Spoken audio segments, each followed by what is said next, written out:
दोस्तों, north Korea के capital Pyongyang में मौजूद 1080 फीट लंबी यूग्योंग होटल दुनिया की सबसे बड़ी होटल होने के साथ साथ नॉर्थ कोरिया की सबसे लंबी बिल्डिंग भी है।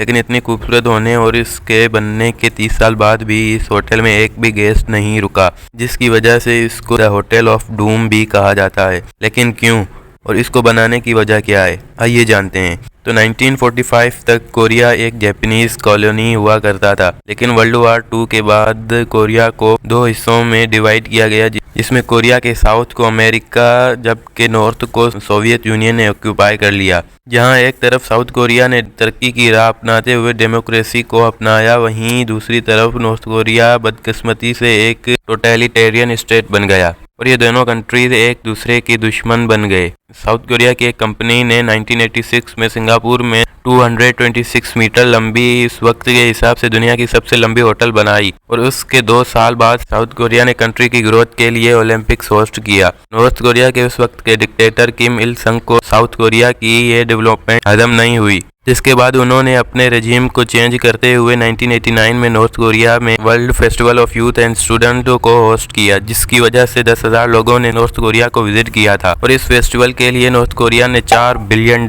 खर्च किए थे। ये पैसा उन्होंने रोड्स और स्टेडियम्स बनाने में खर्च किए और इस दौरान उन्होंने एक नई होटल भी बनाने का प्लान बनाया, जो कि साउथ कोरिया की टॉलेस्ट बिल्डिंग का भी रिकॉर्ड तोड़ने वाली थी।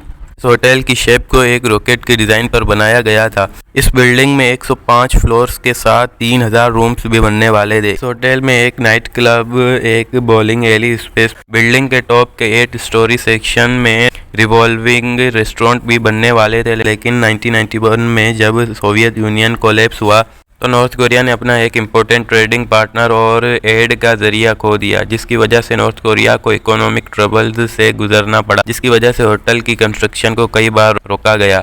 लेकिन जैसे तैसे करके 1992 में होटल को अपनी फुल हाइट तक पहुंचाया गया, लेकिन इसके अंदर का इंटीरियर आज तक कंप्लीट नहीं हुआ। इन 2008 में इस वक्त के डिक्टेटर किम जोंग उन ने इसकी कंस्ट्रक्शन दोबारा स्टार्ट कराई और इस पर ग्लास पैनल की इंस्टॉलेशन और एलईडीज लगाई, ताकि इसको अब किसी फेस्टिवल पर फायरवर्क्स और लाइट शोज के लिए इस्तेमाल किया जा सके। और जब इसमें फायरवर्क्स और लाइट शोज लगाए जाते हैं तो इसका व्यू बहुत ही अमेजिंग होता है। लेकिन इस होटल की अंदरूनी हालत आज भी एक भूतिया घर जैसी है और रिपोर्ट्स के मुताबिक इस होटल का बाकी काम पूरा करने के लिए $2 बिलियन खर्च होंगे, जो कि नॉर्थ कोरिया की जीडीपी का 5% बनता है। तो इसलिए ये तो जाहिर है कि नॉर्थ कोरिया अब इसे मजीद बनाने की कोशिश नहीं करेगा और अगर ये बना भी लेते हैं तो नॉर्थ कोरिया के रूल्स की वजह से इसको कोई विजिट नहीं करेगा। तो दोस्तों, आपका इस पर क्या ओपिनियन है हमें कमेंट में बताइए और हम मिलते हैं जल्दी ही नेक्स्ट वीडियो में।